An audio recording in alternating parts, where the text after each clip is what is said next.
So, welcome to the Market Mentors podcast, Ant. Hey, so good to be here.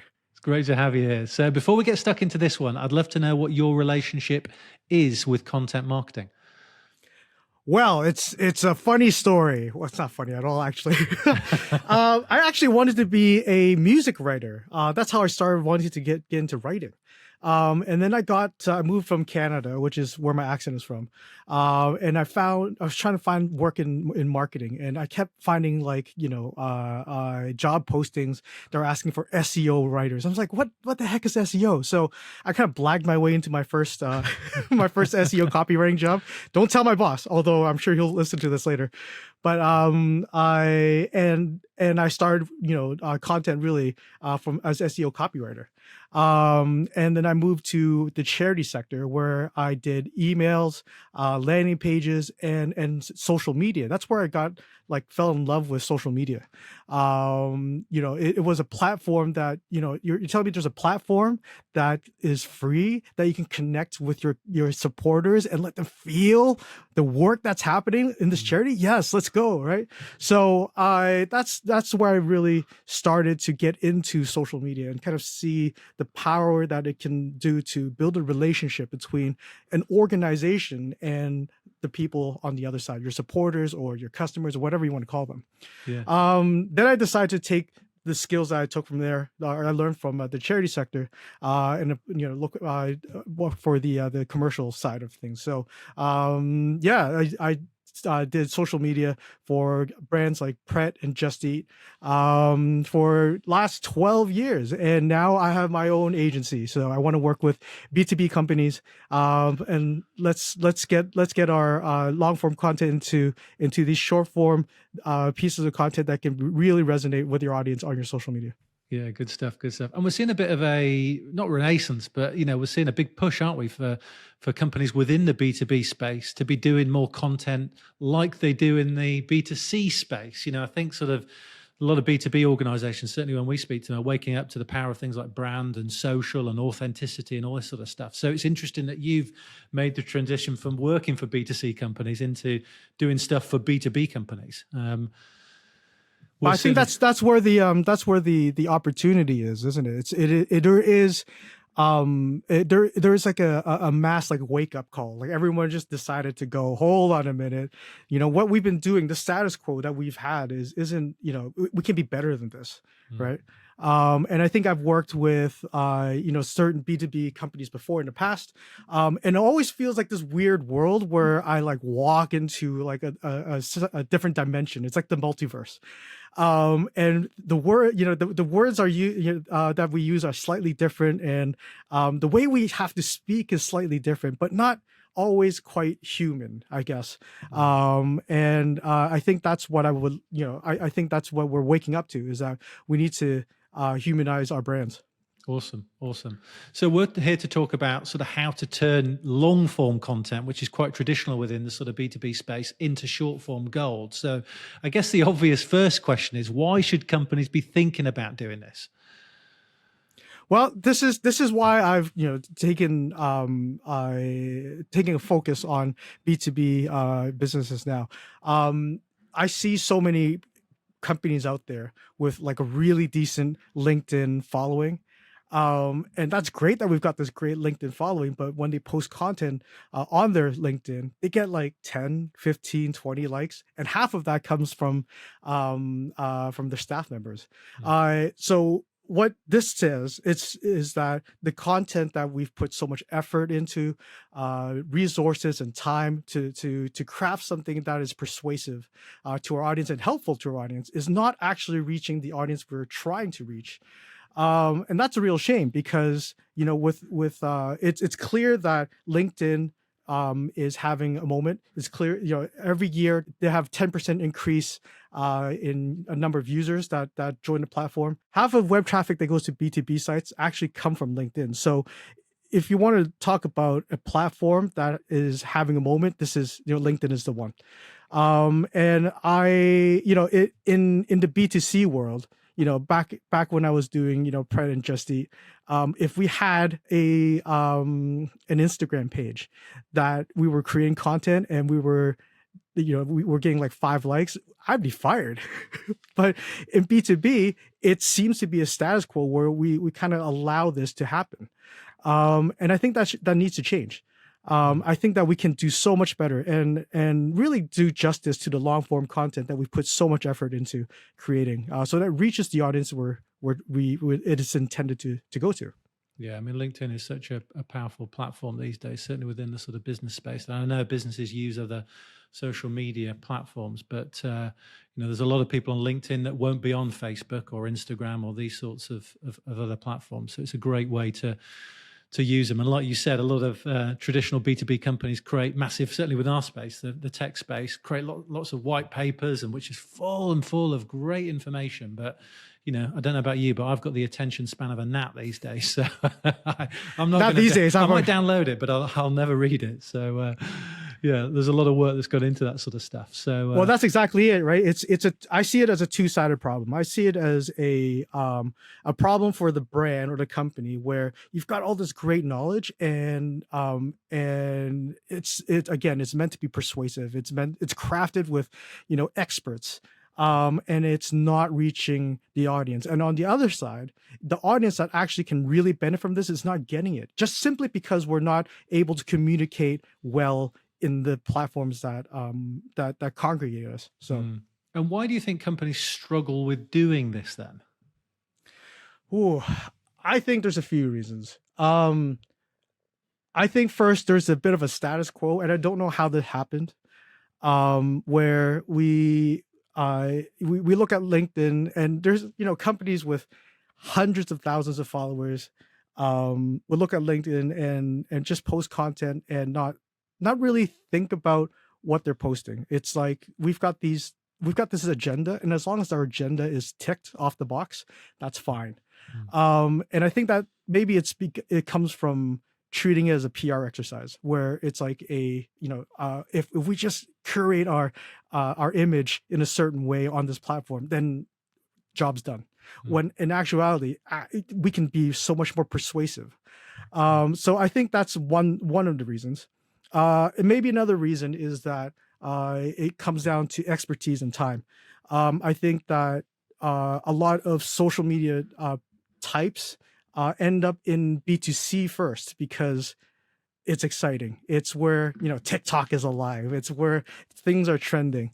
And I think that a lot of B2C marketers are starting to look at B2B roles and go, wow, we can actually bring a lot of this expertise into the space, and it'll be so impactful, because especially now when all the companies are all waking up to this idea, this concept, the first companies that kind of make the biggest impact is going to win the most.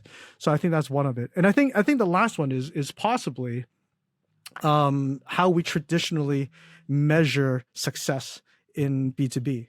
I think that talking to a lot of people, a lot of B2B businesses measure their success through, let's say, leads. And traditionally, this is measured by, how many downloads did we get? How many people signed up to this webinar? And I think that is still a necessary thing, but that also goes against the power of, or it goes against the strength of these social media platforms, which is to tell short stories and be persuasive over time. And if our goal is always to just trying to get them to the big piece, to download this thing just so that we can capture data, we've missed the opportunity to actually persuade them and put our brand on top of mind. No, I really like that point 3. I mean, I think building brand awareness is really key, isn't it? So people have got to understand who you are and what you stand for in the first place before they're going to take an action like becoming a lead, which is booking a demo or downloading a white paper or something like that. So that's it's pretty key, really. So, I mean, I like our listeners to be able to learn something and take away some practical ideas. So if they're thinking about doing this sort of stuff, if there's a marketer listening right now, or a content marketer thinking, okay, well, I need more engagement on social. I've got all this great, large content, this long form content, but actually I need to be making more gold from it, as you say. Where should they start then? Oh man, it's these, you know, when a writer, long form writer looks at like a blog post or a white paper or even webinar, they look at it and go, oh, you know, it's one thing and I'm gonna post it once and we're done. And it's such a shame because I look at it and go, oh my goodness, that's a month's worth of content. This is great. Let's go to town, right? So the first thing I would say is that, you know, look at your long form content not as just as the single key point you're trying to make, but also look at all the sub points you're making, because each of those individual points could be a great post, right? And you're going to find yourself with so much more content that you didn't realize you have, all from that one great post that you already did. And the second thing I would say is, you know, you need to understand that creating content for social media, it needs to come from the perspective of the audience, because the content is here for the audience and not for the brand. As marketers, I think that we were conditioned somehow to write for the brand first and foremost. So there's so many posts out there that's like, oh, you know, at company X, we do X, Y, Z. And it's like, I've just wasted, you know, time trying to tell you how good I am, when actually, if we started the post with, you know, this is the problem that you have, this is how we're going to solve this, it's so much more persuasive and so much more it gives the reader or the audience a reason to actually pay attention. And I think that's a major switch that we need to do in B2B marketing, is to stop putting our brand in a pedestal and start thinking about the audience first. And lastly, it's understanding the we need to understand how to tell stories on social media. On social media, it's not like a movie where, you know, an audience already sat down and they're ready to watch from the first second to even the end credits, right? We've got a very limited amount of time to grab their attention, less than 2 seconds, and you need to be able to position your post in a way that interests them in those 2 seconds. So that means the first 2 lines of your caption or the first 2 seconds of your video are the most important real estate on your content.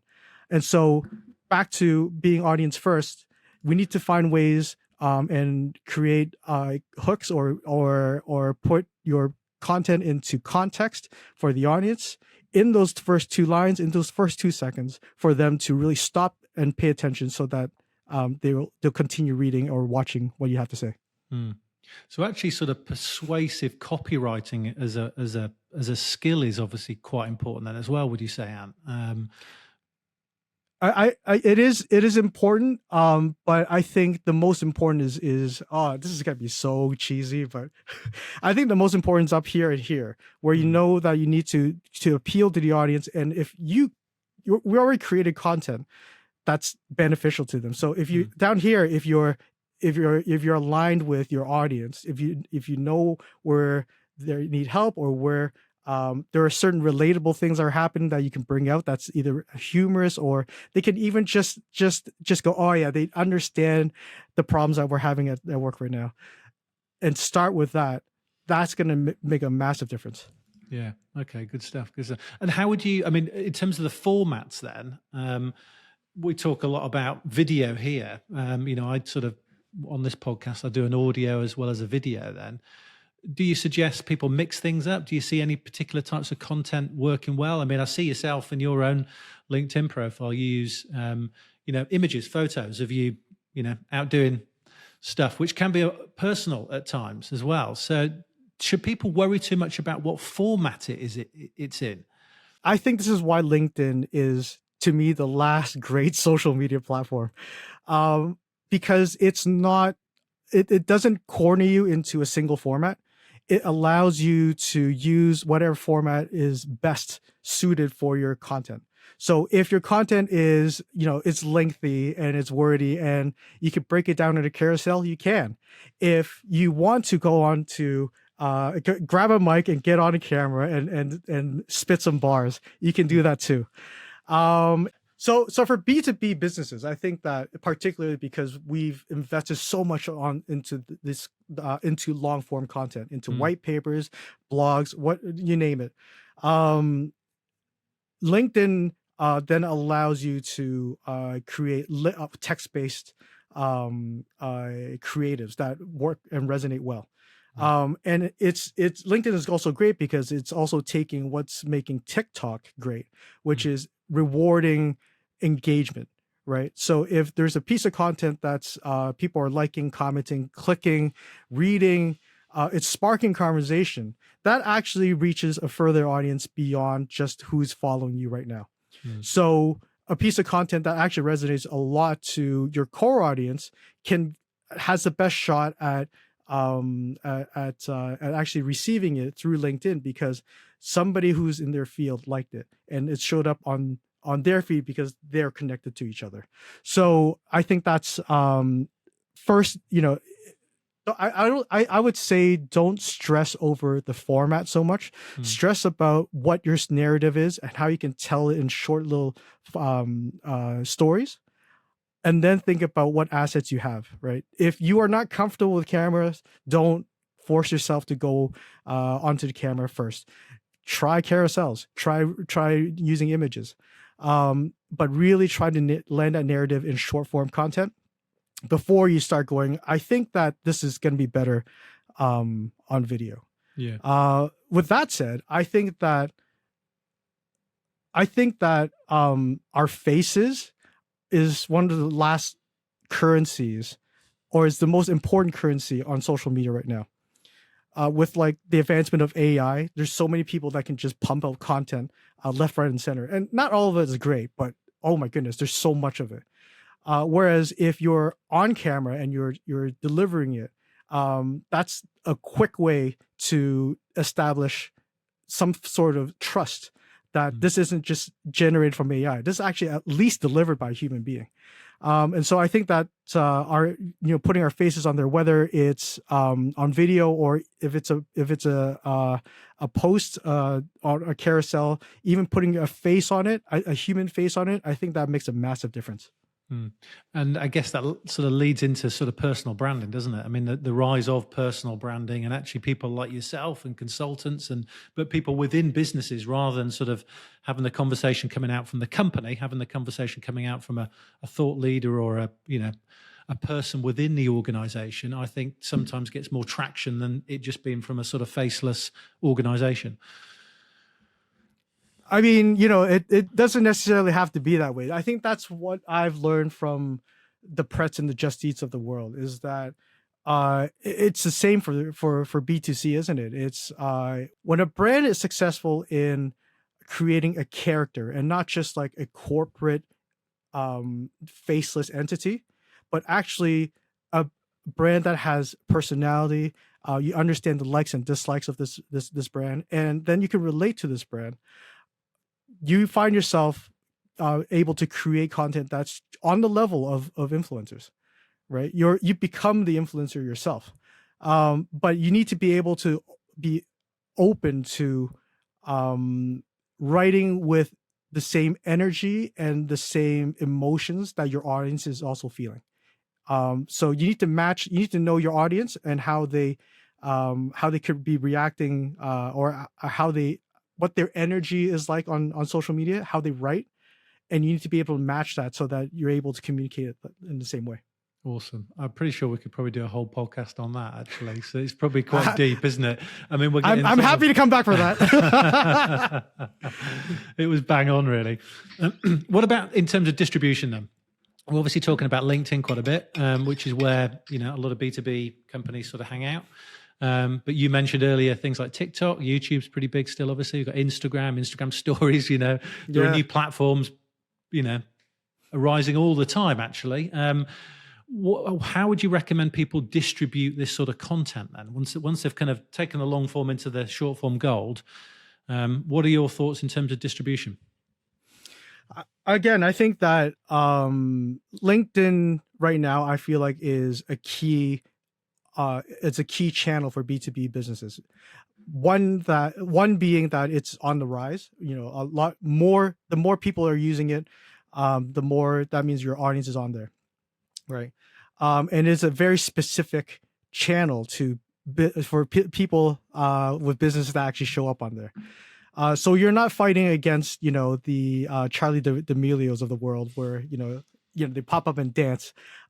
People, a lot of this content is already business based. And the second thing I would think of is TikTok is great, Reels is great, all this other stuff is great, but every time you show up on a different channel, that's more energy that is needed to create content for that channel, right? Because those channels are so format specific. That means that you need to do a bunch of videos. That means you need to shoot a bunch of photos. And how I see it is that if you can show up on one channel and be great on one channel, the rest can follow. The rest you can redistribute content that's actually created from the channel that you're great in to begin with. So for LinkedIn, because you can do videos, you can do images, you can do text, you're not under pressure to create 1,000 videos or whatever it needs to actually win on that platform.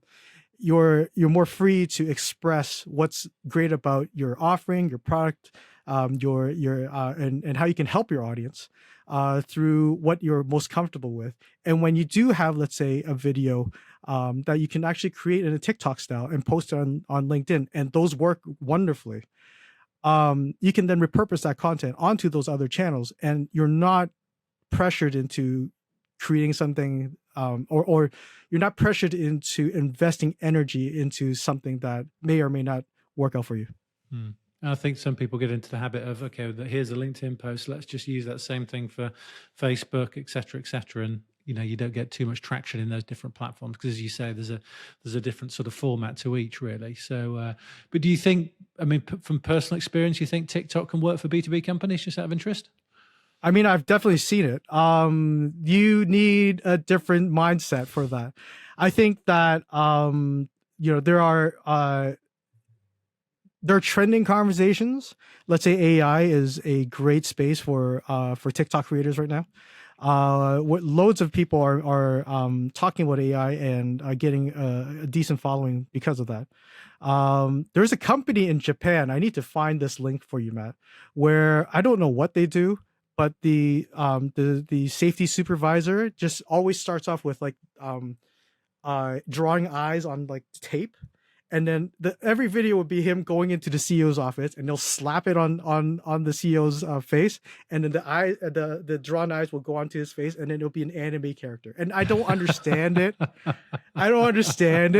But I now have awareness of this company in Japan because of this. And yeah, I think if you're a brand that is willing to think outside the box, I think TikTok is a great place to get traction. I think that there's as much as we like to deny that we don't spend time TikTok, we do. We spend way too much time with TikTok, at least I do. And if you can actually find a way to say your messaging in an entertaining way that fits in with the Charli D'Amelios, I don't know what else do people watch. I don't watch Charli D'Amelio. I don't know why I keep mentioning her. She's the only major influencer I can actually name off right now.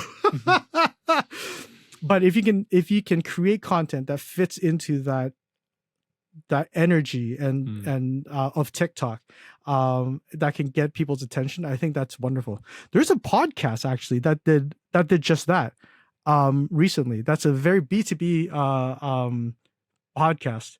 And they had an outtake where one of their guests was speaking in a New Zealand accent, and the host asked them, so if you were to give your younger self advice right now, what would it be?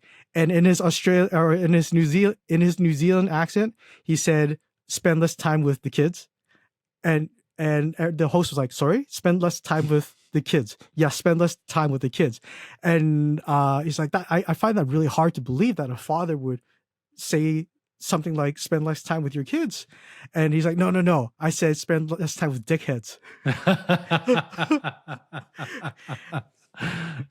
And that clip has gotten millions of views on TikTok and on Reels. It's a B2B podcast.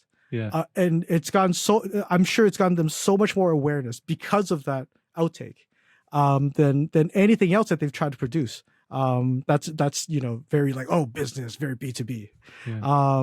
And I think that if you can get a mixture of the two, I think that'd be great, because you need something that stands out from the crowd. You need something that travels beyond your little community and outside further, so you can find more people to be part of your tribe. Yeah, good stuff. Good stuff. What about production then? I mean, most of our audience work in fairly small sort of marketing teams. You've got roles that overlap. You might have a content person, but then you might have a demand gen person, a digital person, and a designer, and all this sort of stuff. How would you recommend somebody or a team sort of managing the production of this sort of stuff? Any tips there? I think that production is always a funny one, because I think that, and this might be PTSD from working from certain brands, but I think that the problem with creating this type of content comes from prioritization, because priority always goes to the white papers, the banners, the out of home advertising, where we spent thousands to get some space in. Social media always gets kind of like the tail end of resources. And the first thing is to recognize that the 10, 20, 30,000 people that's following you on LinkedIn are actually important, and that connecting with them is important. And so if we prioritize that, right, and recognize that just because we didn't spend money on it doesn't mean that it's not important. It doesn't mean that this is not an opportunity you can grab and actually make the most out of. And when we kind of make that shift in our mind and prioritize social media, some of those resources will start getting prioritized to social media teams, so that they're able to do their best work and not something that they just kind of pulled out of thin air. The other is, I think it's also a symptom of prioritization, is that social media teams always seem to be the last team to know about anything. And so even though a white paper has, we've spent 6 months writing this white paper, the social media team would be told about it maybe 30 minutes before it gets launched. And it'd be like, hey guys, we need to launch this. Can you post something? And it's like, I can't believe that you're giving me 30 minutes to promote something that you took 6 months in creating. As social media content is short, but in order to do good social media content, you need good understanding. And so when you've got a long piece of content that takes time to digest and to understand, we need that time as well, so that we actually know how to relate some of those points back to our audience, because as the social media team will have their finger on the pulse on your audience for sure. And they'll know what the best ways of relating some of the things you're trying to say on your long form content better than anyone. But it needs to be given time to understand, and there needs to be more collaboration between the people that have created this long form content with the social media team, so that you can bridge that gap between the knowledge that you're trying to impart and how the audience can respond. Yeah, I think in certainly our time, and we've been doing this for a while, we've recruited very, very few pure social media roles. Social media does tend to get bolted on, especially the organic stuff, to somebody else's responsibilities within the team. So they're doing a whole load of stuff, and then social media is part of it. So I can fully appreciate that. What about tools then, Ant? What sort of tools do you tend to use to do this kind of stuff? Well, here's the thing. I mean, if you're asking about tools, then it's got to be for a small business, because if you got a team, use that team, right? Use your designers and collaborate with them rather than trying to dictate what needs to be done. I feel the best work that a creative team can do is often when they're given some freedom as well to express themselves. But for smaller businesses, I think that there's a few tools I think that can be used. I'm sure we've all heard of Canva. get into that, I think that's a great free tool to use that can really help you create carousels for LinkedIn in particular. There is a great video software called Descript, which uses AI to edit your videos. And I've introduced this software to a lot of people, and everybody comes up going, "Oh my goodness, I just saved like 3 days of my life every week," because it takes your videos, a video like this, you pop it in, it transcribes it, and you can edit the video by text in the transcript. And that will save you so much time. One, trying to find those great nuggets that you're trying to discover, and the second is the editing. It's so much faster this way. I mean, Adobe's taken a lot of these new AI features and put it into their product as well. So you'll find something similar in Adobe Premiere if you have that. But yeah, if you're a small business, Descript is not expensive at all, and it's a life-changing tool. Yeah, it's pretty cheap. It's what, $10-15 a month, I think, isn't it? It's not expensive Something like at all. that. Yeah, it's crazy. Is this sponsored by Descript? It might be by the time it launches. You should pop a logo here right now, just like. What about results then? I mean, you talked earlier about engagement then, and how we sort of need to separate a little bit the leads from the sort of engagement metrics then. But obviously in B2B, those things are always as important as each other. But, think if people are thinking about doing this, then they're taking that long form content, they're making it into short form stuff, they're using that content through LinkedIn particularly then, what sort of things would you be looking for to see whether or not it's working? So I think the key here is to understand what drives reach, because ultimately we're making this stuff so that we're reaching our audience, right? So the measurements, to me, is very simple, right? One, the first thing we should look at is engagement, right? The likes and the loves, and more importantly, the comments. Are people having a discussion over what you're talking about? Because the richer and the more engagement that you have, the more LinkedIn will reward that content with further reach, right? And the second then is you could then look at the impression numbers, and you look at how that matches up with your engagement, because if your engagement is high but your impressions isn't as high, that means that your content is reaching your very loyal audience, right? People that know your brand already, and that's great. However, if your impression starts getting higher while your engagement is high, that means that your content is now actually going further beyond your following. That means that people that Matt has liked, and because is also liking the content, because LinkedIn is now distributing that content to Matt's following. And so I think those are two key measurements I look at. The core one being impressions, because if the goal is to be top of mind to as many people as possible, then that should be our final objective. Yeah, good stuff. And any people or brands that you follow in B2B who you think have got it right then, who are doing this kind of stuff well, that people could go and have a look at? Well, the first brand I see is Monzo. I think that they have a great LinkedIn presence. They play it like old school Twitter. And they have a lot of content that's very relatable to office life and to business life.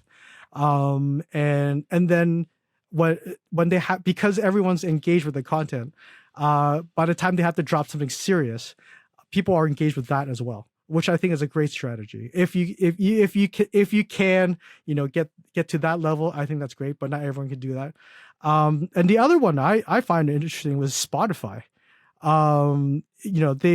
They're master storytellers. I mean, they have, like Spotify Unwrapped, that's a genius move, right? And they've applied that kind of storytelling onto LinkedIn. And this is clearly a case of a brand that understands storytelling and understands the medium that they're storytelling on. and creating content that resonates with that audience. And so I think you can learn a lot from just looking at those two brands and seeing what they've done. You don't have to copy it for verbatim, but see how they've translated really complicated stories, yet build an engagement or build a following that's fully engaged with their stories from that.